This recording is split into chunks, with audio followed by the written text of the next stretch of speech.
자기가 무슨 말을 짓거리고 있는지 잘 안다고요.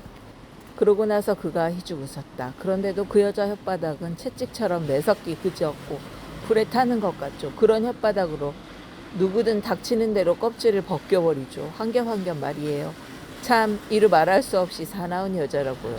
그렇다면 그 마리아라는 아가씨하고는 어떻게 지내지? 로버트 조던이 물었다. 잘 지내죠. 그 아가씨를 좋아하거든요. 하지만 만약 누구든지 그 아가씨에게 마음을 두고 가까이 하려다가는 그는 고개를 흔들고 혀를 쳤다. 그 여자는 아가씨하고 사이가 아주 좋아. 썩 잘 돌봐주고 있어. 안셀모가 맞장구를 쳤다. 기차 폭파 당시 우리가 처음 그 아가씨를 발견했을 땐 참으로 괴상했죠. 라파엘이 말했다. 입을 딱 다물고 아무 말도 없이 줄고 놀기만 했다니까요. 글쎄 누가 어쩌다 건드리기라도 하면 사시나무처럼 벌벌 떨기만 했지 뭐예요. 요새 와서 좀 나아진 거죠. 꼴이 요즘은 훨씬 나아진 편이었거든요. 오늘은 제법 명랑하던데요. 조금 전만 해도 당신하고 얘기를 다 하고 제법 기분이 풀린 모양이에요.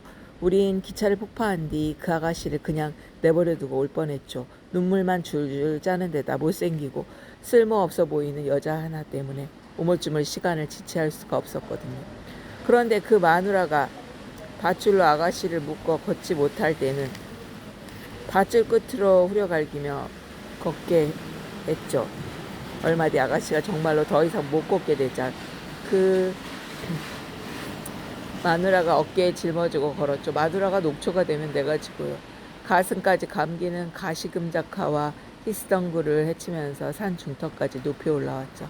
그 뒤 내가 못 지면 파블로가 지고 왔죠. 그런데 말이죠. 그 마누라가 우리에게 아가씨를 지게 할 때 쓰는 말투가 정말 기가 막혔다니까요. 그는 그때 이를 회상하고 고개를 설레설레 내저었다. 그 아가씨는 다리가 길긴 했지만 키는 그리 크진 않았죠. 뼈도 굵지 않았으니까 무게도 그리 대단하지 않았고요. 하지만 막상 짊어지고 가랴 멈춰서서 총을 쏘랴 또다시 지고 가려니 꽤 무겁던데요. 그 늙은 마누라가 밧줄로 파블로를 뿌려 갈기더니 놈의 총을 들어주었죠. 파블로가 아가씨를 내려놓으면 총을 도로 그의 손에 들려주고요. 그러다가 또 파블로에게 어서 아가씨를 다시 짊어지라고 욕설을 퍼부으면서도 놈의 총에다 총알을 재어주기도 했고요. 녀석의 탄알 주머니에서 탄알을 꺼내 탄창에 틀어넣고는 다시 욕설을 퍼붓곤 했죠. 그러다가 겨우 날이 저물어 밤이 되자 그제야 겨우 숨을 돌릴 수 있었지 뭐요. 적군에게 기마병이 없었던 게 천만다행이었죠. 그 기차 일은 우더니 힘들었던 모양이야. 안셀모가 말했다. 난 그때 거기 없었어. 그는 로버트 조던에게 설명했다. 파블로 부대와 오늘 밤 만나게 될 엘소르도 영감의 부대가 있었고 또 이 산 중에 다른 부대가 둘 더 있었어. 난 그땐 전선 건너편에 가 있었지. 그 이상야릇한 이름이 금발 사나이 말고도 집시가 다시 말을 꺼냈다. 카슈킨, 그래도 도무지 외울 수 없는 이름이거든. 그 사람 말고 기관총을 가진 사람이 둘 있었죠. 역시 군에서 파견된 사람들이었어요. 이 작자들은 기관총을 들고 도망칠 수가 없자 그만 내동댕이 쳤어요.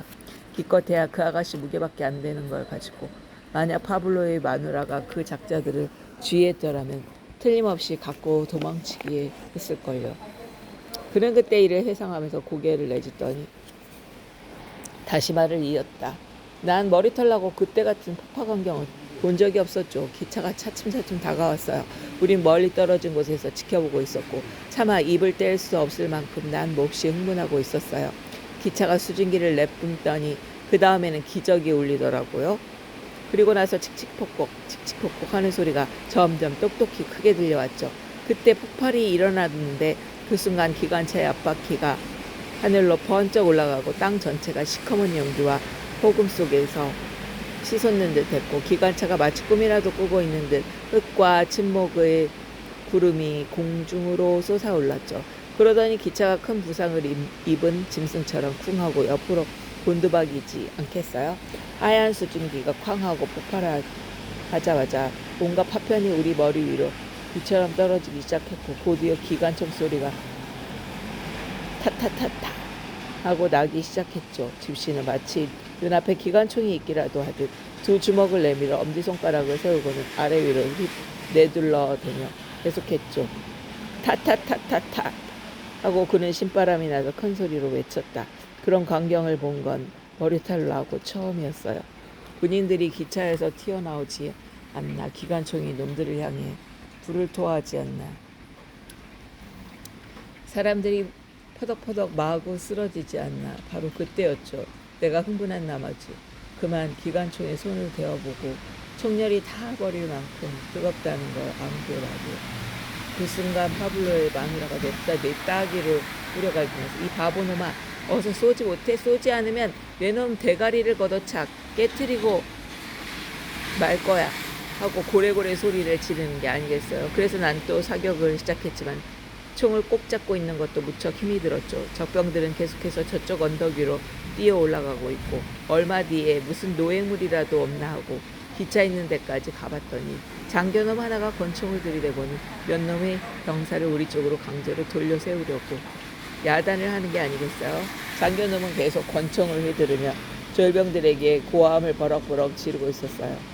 우리 모두가 그놈을 죽어라고 쐈지만 어디 그게 맞아줘야지. 하지만 졸병 몇 놈이 포복 자세로 사격해 오더군요. 장교놈은 그놈들 뒤에서 권총을 들고 왔다 갔다 하고 그런데 우리가 쏘는 탄알이 어디 맞아줘야지. 기차의 위치 때문에 맞힐 수가 없었어요. 장교놈이 엎드려 있는 졸병을 두 놈이나 권총으로 쏴도 놈들은 꼼짝도 안 합니다. 장교놈이 줄곧 졸병들에게 욕설을 퍼부으니까 그제야 겨우 졸병들이 일어나서 한꺼번에 두서너면 시작을 지어 우리하고 기차 있는 데를 향해 달려오더군요.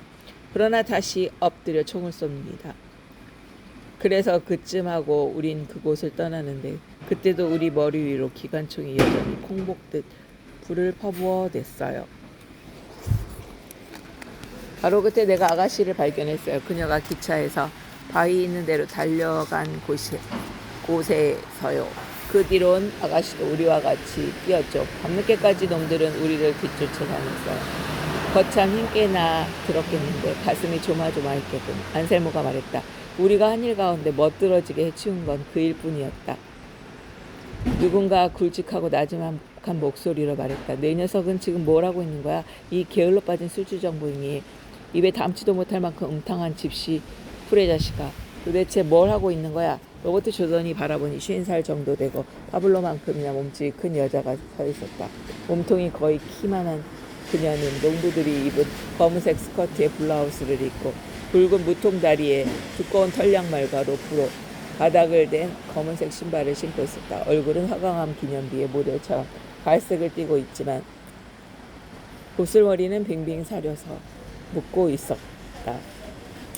어디 대답 좀 해봐. 다른 사람들은 아랑곳하지 않고 그녀가 집시게 말하고는 이 동지들에게 얘기를 해주던 참이에요. 이분은 폭파 임무를 띠고 온 사람이고요.